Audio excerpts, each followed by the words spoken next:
విషయంలో దుర్యోధనుడు కర్ణుడితో అంత స్నేహంగానూ ఉన్నాడు. కర్ణుడు ఆ స్నేహాన్ని అలా కొనసాగించాడు. అది గొప్ప బంధం అయిపోయింది.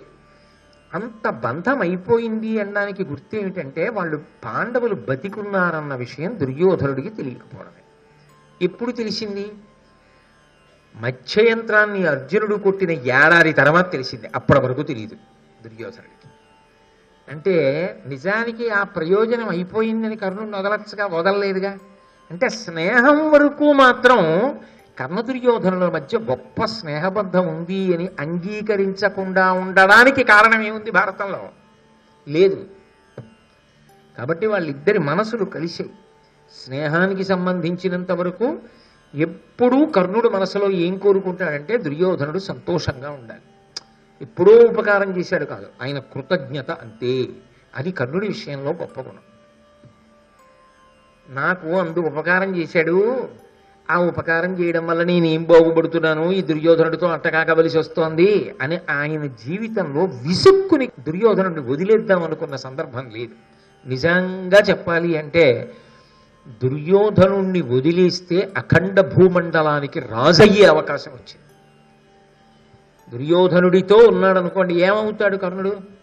ఏమీ అవడం, అలాగే ఉంటాడు. ఎందుకంటే దుర్యోధనుడు రాజు అవుతాడు. దుర్యోధనుడిని వదిలి పాండవుల వైపుకి వెళ్ళిపోయాడు అనుకోండి, కృష్ణుడు చెప్పాడు నువ్వే అబ్బాయి పెద్ద కొడుకువి అన్నాడు. కుంతి చెప్పింది నువ్వే అబ్బాయి పెద్ద కొడుకువి అంది. కృష్ణుడు మాట ఇచ్చాడు నువ్వు పాండవుల వైపుకి వచ్చేస్తే నీకే పట్టాభిషేకం అన్నాడు. విని వెళ్ళిపోయాడు అనుకోండి, దుర్యోధనుడు ఏమైపోతాడో కాసేపు వదిలేయండి. ఎందుకంటే ఏమైపోతాడు అందరికీ తెలుసు. కానీ కర్ణుడు చక్రవర్తి అయిపోతాడు. అలా అవుతాడని తెలిసి వదిలాడా దుర్యోధనుణ్ణి? వదలలేదు కర్ణుడు. అర్జునుడు చచ్చిపోయాడు కదా అని దుర్యోధనుడు వదిలాడా కర్ణుణ్ణి? వదలలేదు. స్నేహం విషయం వరకు మాత్రం అవసరంతో మొదలైన స్నేహం అవసరాలతో సంబంధం లేకుండా నిలబడిపోయింది. స్నేహాన్ని స్నేహంగా పవిత్రంగా చూడవలసి వస్తే దానికి నేను వంక పెట్టలేను.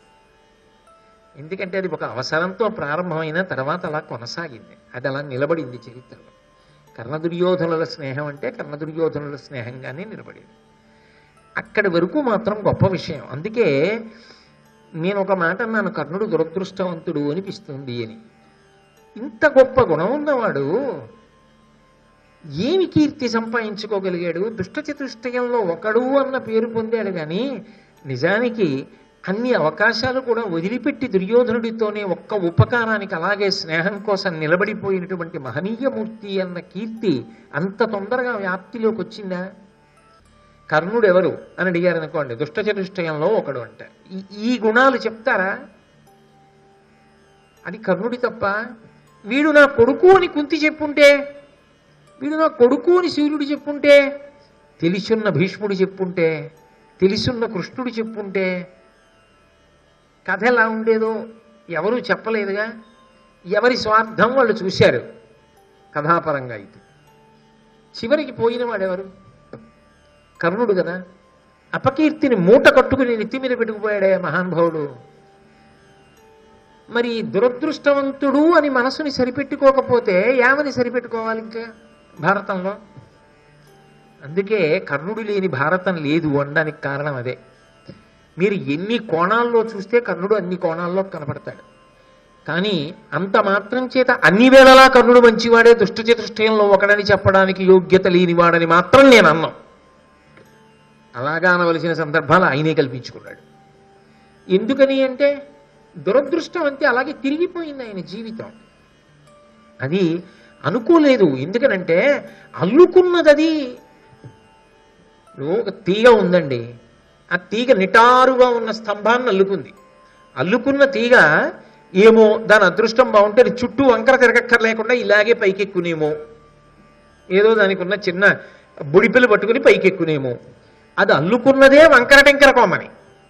వంకర టింకర కొమ్మని అల్లుకున్న తీగ వంకర టింకరగానే ఉంటుంది. వంకర టింకరే దుర్యోధనుడు. కర్ణుడు ఎలా రుజుత్వంతో ఉంటాడు? ఇంకా అల్లుకున్నది ఆయనతో ఏ కారణానికైనా. అలా అల్లుకోవలసిన పరిస్థితి వచ్చింది. ఎందుకు వచ్చింది అంటే దానికి ఆయన ఒక్కడే కారణం కాదు, చాలామంది. ఇన్నిటికీ మూల బీజం కన్యాగర్భం. ఇంత ప్రమాదహేతు సుమ. చెప్పడం భారతం యొక్క ఆంతర్యం. అందుకే భారతం ఎంతో పూర్వాపర విమర్శ చేస్తే తప్ప ఒక పట్టాన అందేటటువంటి అమృతం కాదది. కానీ అందుకే వింటే భారతం వినాలి అన్న సామెత ఎందుకు వచ్చిందంటే, నిజంగా భారతం వింటే ఓ ఇలా ఉండకూడదా, ఒక్కొక్కసారి ఒక మాట ఇంత తిప్పుతుందా, ఇన్ని మలుపులు వస్తాయా, భారతం అంటే ఇలా ఉంటుందా, జీవితం అంటే కూడా అలాగే ఉంటుందా అని కృపాచార్యులు వారు అనుకున్నాడా? ఏదో మంచిగా అన్నాను అనుకున్నాడు. ఎంత తిరిగింది మాట అంతే. ఒక్కొక్కసారి మంచిగా అన్నామని మనం అనుకుంటాం, కానీ అది ఎంత మలుపులు తిరుగుతుందో ఎవడికెరుక. కాబట్టి భారతం జీవితాల్ని ఆవిష్కరించి చూపిస్తుంది.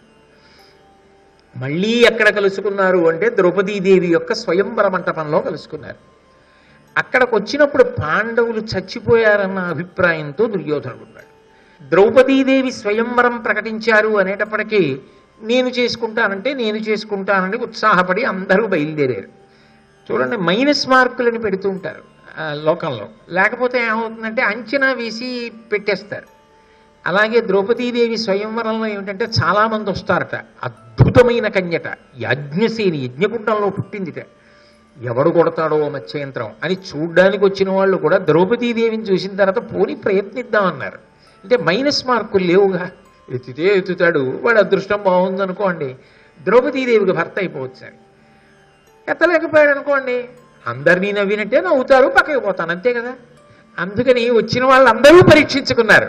వాళ్ళందరూ వచ్చినట్టే శిశుపాలుడు వచ్చాడు, జరాసంధుడు వచ్చాడు, దుర్యోధనుడు వచ్చాడు, కర్ణుడు వచ్చాడు, శ్రీకృష్ణుడు వచ్చాడు, బలరాముడు వచ్చాడు.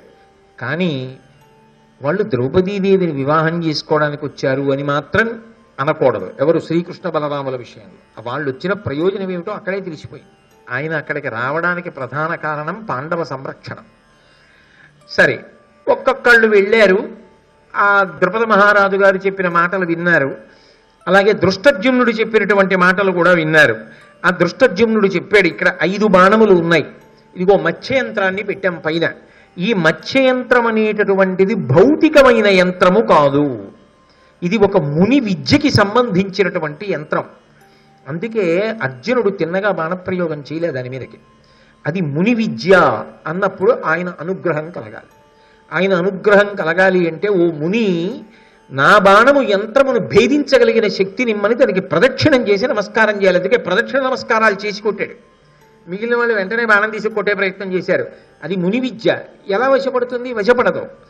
దృష్టద్యుమ్నుడు చెప్పాడు, ఈ 5 బాణములతో ముని యొక్క మంత్రశక్తితో ఏర్పాటు చేయబడినటువంటి ఈ మత్స్యయంత్రాన్ని ఎవడు కొడతాడో వాడికి నా చెల్లెలు స్వయంవరంలో వరమాల వేసి భర్తగా స్వీకరిస్తుంది అని. ఎవరెవరో ప్రయత్నించారు. తర్వాత దుర్యోధనుడు చెప్తే కర్ణుడు కూడా ప్రయత్నించాడు. ఇందులో మొదట జరాసంధుడు ప్రయత్నం చేశాడు. ఆ జరాసంధుడు ప్రయత్నం చేసినప్పుడు అసలు వింటి నారిని యవగింజ ఎంత ఎక్కుతుందో అంత కూడా ఎక్కించలేకపోయాడు. అసలు వింటి నారిని. శిశుపాలుడు మినపగింజంతా కూడా ఎక్కించలేకపోయాడు. శల్యుడు పెసరగింజంతా ఎక్కించలేకపోయాడు. కర్ణుడు వెండ్రు గవాసంత ఎక్కించలేకపోయాడు.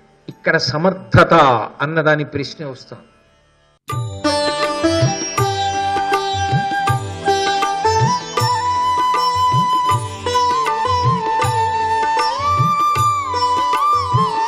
సర్వం శ్రీ ఉమామహేశ్వర పరబ్రహ్మార్పణమస్తు.